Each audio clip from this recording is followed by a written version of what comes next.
How to enable end-to-end encryption on WhatsApp.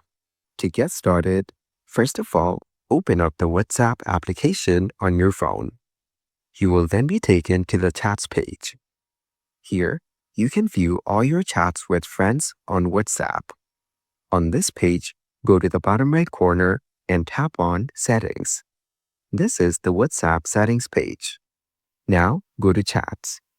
Then, go to Chat Backup. Then tap on End-to-end Encrypted Backup. Here, tap on Turn On. Then tap on Create Password. Type in your new password here and then tap on Next. You need a password to protect your end-to-end encrypted backup. Keep in mind that you will need it to restore your backup. After that, tap on Create to create your end-to-end encrypted backup.